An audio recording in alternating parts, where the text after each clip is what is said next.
A recent episode of Coronation Street included a flashback sequence that finally explained how Gary Windass became linked to Theo Silverton's death.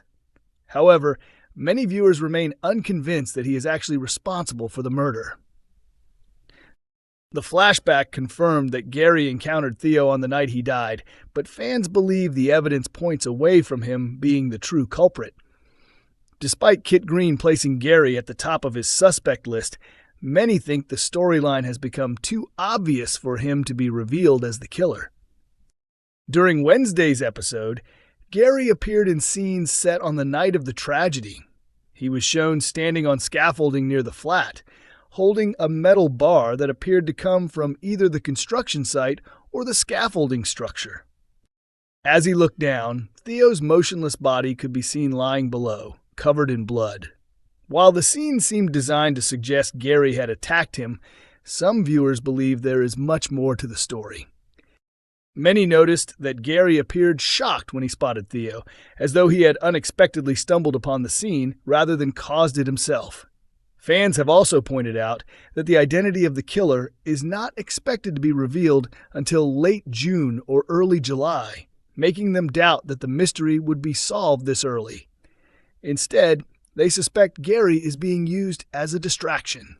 Several theories have emerged online, with some believing Gary witnessed the aftermath of the crime and is now helping to conceal what really happened. One popular suggestion is that he may be protecting his former partner, Sarah Platt. The pair have been acting suspiciously and keeping secrets, leading viewers to think they share knowledge about the incident. Others believe Todd could be the person Gary is trying to shield. There is even speculation that Theo may not have been murdered at all, with one theory suggesting he staged the scene himself before taking his own life. Sharing their thoughts online, one viewer wrote, "Gary was definitely there that night, but I think he arrived afterwards and cleaned up the fake murder scene. Maybe Theo wanted Todd to be blamed. We also seem to know now that the weapon was part of the scaffolding, and Gary probably knows where it ended up." Another fan commented, "I think Gary and Sarah both believe they're protecting Todd. That would explain why Gary kept staring at him earlier in the week. He seems frustrated because Todd isn't suffering like he is, but that could be because Todd is innocent. Maybe Gary is unknowingly helping someone else get away with it." A third viewer suggested, "My theory is that Sarah convinced Gary Todd was responsible. Theo had Todd's phone and could have used it to trick Sarah into thinking Todd was being held somewhere. She calls Gary for help. He arrives carrying a weapon, but instead discovers a crime scene.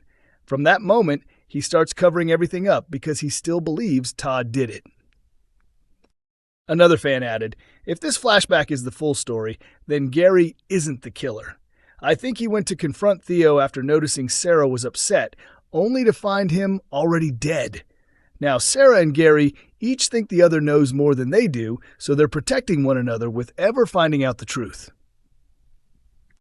Tensions reach breaking point when a heated confrontation leaves everyone stunned. As the men fix their eyes on the firearm, Ronnie insists that nobody is leaving until the situation is sorted out. Believing the weapon isn't real, Kevin grabs it and points it directly at Carl, leaving Ronnie alarmed. Desperate to prevent disaster, Ronnie attempts to wrestle the gun away. Suddenly, a shot rings out, and all three men freeze in shock. Has someone been hit?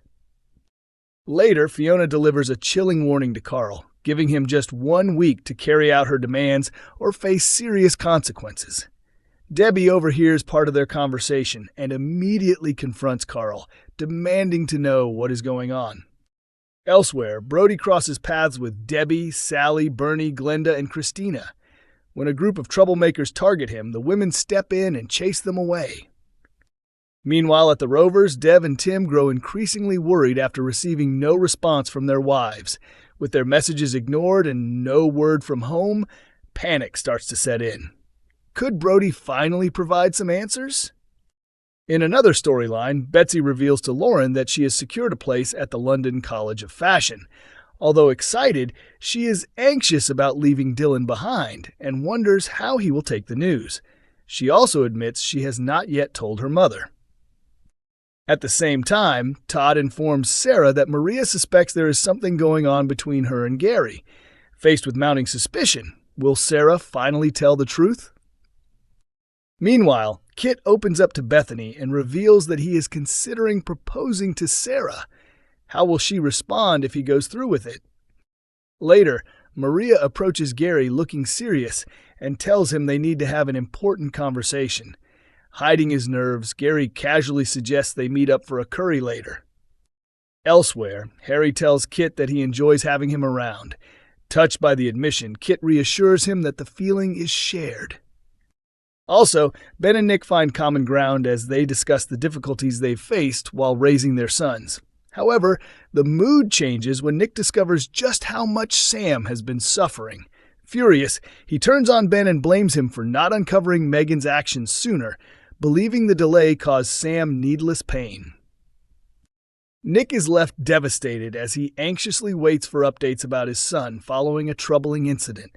Struggling to process what has happened, he directs his anger at Ben and Eva, insisting that Megan's legal battle is largely responsible for Sam's current struggles. Eva reassures Ben that Sam's involvement in the court proceedings is no longer necessary, confidently stating that Will is more than capable of handling the case on his own. Meanwhile, Sally, Glenda, and Christina eagerly gather with their suitcases packed and ready to go. Their excitement grows when a message arrives from Ronnie confirming that everything is set. But what surprise has he arranged for them? The following day, the group wake up at a hotel feeling the effects of a heavy night out. Debbie repeatedly tries to contact Ronnie without success, while Christina deliberately ignores an incoming call. Keen to keep the mood upbeat, Glenda encourages everyone to switch off their phones and focus on enjoying themselves. Elsewhere, Maria witnesses Gary and Sarah embracing. She becomes even more suspicious when Gary insists that they delete all messages between them. Watching from a distance, Maria begins to wonder whether the pair are hiding a secret relationship. Later, Maria confides in Fizz and Izzy, revealing her growing belief that Gary and Sarah are involved in an affair. At the same time, tensions continue to rise between Kevin and Carl. Kevin angrily informs Carl that another garage has requested a reference for him, but makes it clear he has no intention of providing one. Shortly afterwards, Carl receives a call from Fiona offering him another questionable job opportunity. Will he be tempted back into dangerous territory? The situation takes a dramatic turn when Kevin accidentally discovers footage on Tyrone's phone showing Carl tampering with the brakes on his vehicle. Furious at the revelation, Kevin confronts Carl and lets him know that the truth has finally come out. As raised voices attract attention, Tyrone and Ronnie rush over to intervene. Kevin is stunned to discover they already knew about Carl's actions and kept quiet. Ronnie urges everyone to put the matter behind them for Debbie's sake, but Kevin refuses to forgive and forget. Grabbing a wrench, he moves towards Carl in anger.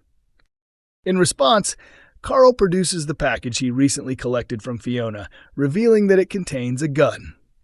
Meanwhile, trouble brews elsewhere when Sean refuses to serve Brody, Dylan, and Betsy at the Rovers because Brody is underage.